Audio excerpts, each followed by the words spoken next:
साम्राज्य सामान्यांचा असामान्य आवाज।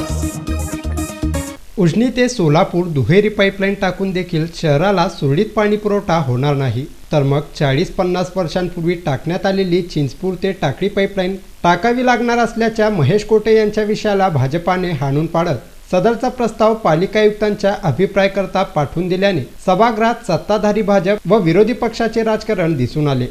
सोलापूर महापालिकेची सर्वसाधारण सभा गुरुवारी यशवंतराव चव्हाण सभागृहात महापौर श्रीकांचना यन्नम यांच्या अध्यक्षतेखाली बोलवण्यात आली होती। दरम्यान महापौर श्रीकांचना यन्नम यांनी सभेला सुरुवात करताच नगरसेविका श्रीदेवी फुलारे यांनी आपल्या मागणीकडे लक्ष वेधण्याकरिता बूट आणि पॉलिश टेबलावर ठेवून बसल्याचे लक्षात येताच महापौरांनी आदेश देताच नगरसेविका श्रीदेवी फुलारे यांच्या समोरील बूट आणि पॉलिश पोलिसांना घेऊन जाण्याचे आदेश दिले। त्यानंतर महापौरांनी मागील विषयपत्रिकेवरील विषय वाचण्याची सूचना नगरसचिवांना केली, तेव्हा पालिकेच्या सर्वसाधारण सभेला सुरुवात झाली। शहराला दररोज पाणी पुरवठा करण्याच्या हेतूने स्मार्ट सिटीच्या माध्यमातून दुहेरी पाईपलाईन टाकण्याचे काम हाती घेण्यात आले आहे। तरी देखील शहराला 2 दिवसाआड पाणी पुरवठा होऊ शकत नाही, म्हणून 50 वर्षांपूर्वी टाकण्यात आलेली चिंचपूर ते टाकळी पाईपलाईन टाकून घेण्याचा प्रस्तावास महेश कोटे यांनी सदस्य प्रस्ताव सादर केला। यावर भाजपाचे नगरसेवक सुरेश पाटील यांनी देखील प्रस्तावावर सभागृहात चर्चा करून पाण्याविषयीचे गांभीर्य लक्षात आणून दिले।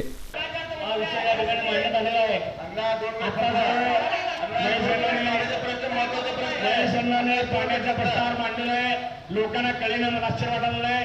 पाणी प्रश्नावर बेरे साहेब बोलले, आनंददादा बोलले, अजून चंद्रकांत बोलणार आहे, अजून मी पण बोलणार आहे, अजून आपण बोलणार आहे। महापौर ते कोण कोण बोलणार आहे सर्व बोलणार आहे। बजेटमध्ये हाच आहे, पण बजेट वेगळं नाही आहे। समोर गैरसमज होणार लोकांना महापौर काय हात वर बांधायला पाणी पुरवठा वेळेवर येत नाही। महापौर ते शहराला नवीन नगरसेवकांना माहिती आहे माहिती मला तो ऐकायला डायरेक्ट नवीन नगरसेवकांना विषय माहित नसेल कळत नसेल तर काय होतोय, पहिला विषय ऐकायला बसा म्हणून सांगा, पहिला विषय ऐकायला अण्णाचं भाषण ऐकायचं आहे, दादाला ऐकला मी, बेळे साहेबांना ऐकायचं आहे। दरम्यान महेश कोटे यांच्या विषयास महापौर श्रीकांचना यन्नम यांनी सूचना उपसूचनेसह एकमताने मंजूर केल्याचे रोलिंग देताच काँग्रेस पक्षाचे UN बेरिया यांनी महापौरांच्या रोलिंगला हरकत घेताच सभागृहात एकच गोंधळ उडाला। MLD शहराची दाखवलेली होती, आज आपण 200 MLD असं सांगताय। जेव्हा तुम्ही 145 MLD पाणी रोज उचलता तर मग फक्त 3 दिवसाला 4 दिवसाला कसं पाणी देता? 145 MLD रोज आणि देता तुम्ही 3 दिवसाला आणि 4 दिवसाला, हे पाणी मध्ये कुठं काय होतं? मग तुमचेच उत्तर आहे।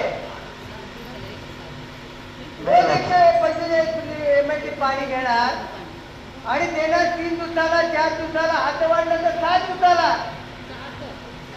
ऐकून मी आपलं लक्ष वेधू इच्छितो की जेव्हा आपण लिफ्ट करतो पाणी 145 MLD, मग हे पाणी जातं कुठं? रिक्वायरमेंट 180 MLD ची आहे फक्त, म्हणजे 180 MLD ला सगळ्या शहराला पाणी पुरवठा होतो। मग 145 MLD रोज पाणी पुरवठा उपसा करता तुम्ही, मग हे पाणी जातं कुठं? कुठं होत नाही। मग का करत नाही रोज पाणी पुरवठा? एक दिवस आठ तरी का करत नाही? पाणी भरपूर आहे। मग तुमच्या माहितीप्रमाणे तुमच्या अधिकाऱ्यांनी किंवा आपल्या उपायुक्तांनी दिलेली माहिती 145 MLD दररोज पाणी आपण घेत असतो आणि तेवढं पाणी आपल्याला उपलब्ध असेल तर मग आपण शहराला का पाणी देते दररोज? शहरातील जनतेला पाणी देण्याचे आश्वासन देऊन सत्ता हस्तगत केलेल्या भाजपाला महेश कोटे यांनी सादर केलेल्या विषयाची भीती का वाटते? भाजपा श्रेयवादाचे राजकारण करत असल्याचा आरोप करत सभागृहातील विरोधी पक्षाच्या नेत्यांनी माध्यमांसमोर भाजपाला घेरण्याचा प्रयत्न केला। भाजप पक्ष हा महापालिकेमध्ये पूर्ण अपयशी झालेला आहे, हे सोलापूर शहराने पाहिलेलं आहे। आज त्यांच्या नगरसेवकांचा सुद्धा मनोधैर्य खचलेला आहे। त्यांना सुद्धा माहीत आहे की पुढे आपण निवडून येऊ शकत नाही, कारण जिथं 2 दिवसाआड पाणी पुरवठा होता तिथं आज 4 आणि 5 दिवसावर गेलेला आहे। वास्तविक आम्ही ह्या विषयावर चर्चा करत असताना बेरिया साहेबांनी सुद्धा आधी हे केलं होतं की रोज पाणी पुरवठा द्यायला काय हरकत आहे, कारण आजची जे तुमच्याकडे येणारं पाणी आहे ते पाणी बघता तुम्ही एक दिवस आड पाणी व्यवस्थित देऊ शकता, परंतु थातूरमातूर उत्तर देऊन प्रशासनाचे काही अधिकाऱ्यांनी चुकीचे उत्तर त्या ठिकाणी दिले. ह्या शहरामध्ये 4 वर्ष झाले झोन कमिट्या नाही. ह्या शहरामध्ये 4 वर्ष झालं म्हणजे स्कूल बोर्डाचा सदस्य निर्माण झालेला नाही. ह्या शहरामध्ये 4 वर्षामध्ये त्यांनी महानगरपालिकेचा विस्तारित असा कारभार करायला अपेक्षित होतं.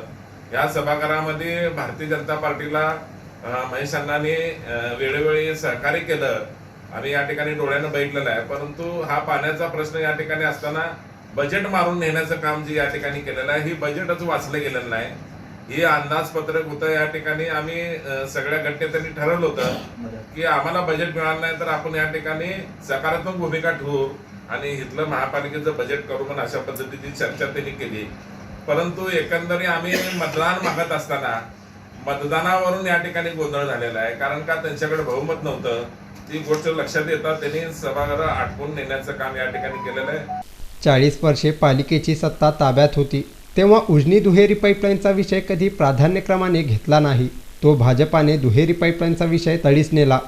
पुढे चिंचपूर टाकळी दरम्यान पाईपलाईनचा विषय देखील घेऊन जाईल असं म्हणत भाजपाच्या माजी महापौर शोभाताई बनशेट्टी यांनी विरोधकांना चोख उत्तर देताना म्हणाल्या, तुम्ही पाणी दिलं नाही, पाणी देतो म्हणून सत्यावर आले असं जे वाक्य त्यांनी करतायत, बोलतायत, भाष्य करतायत.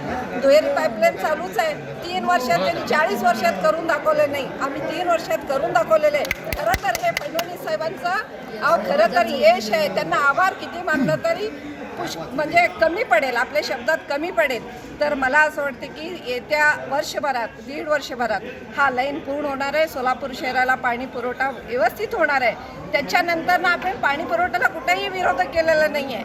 ज्या वेळेस हा पाणीचा प्रश्न अजून उद्भवतील त्यावेळेस नक्कीच रस्त्यावरून दुसरा पाईपलाईन आणण्यासाठी धमक भारतीय जनता पार्टीमध्ये आहे. विषय क्रमांक 193 हा विषय मांडण्यात आलेला आहे.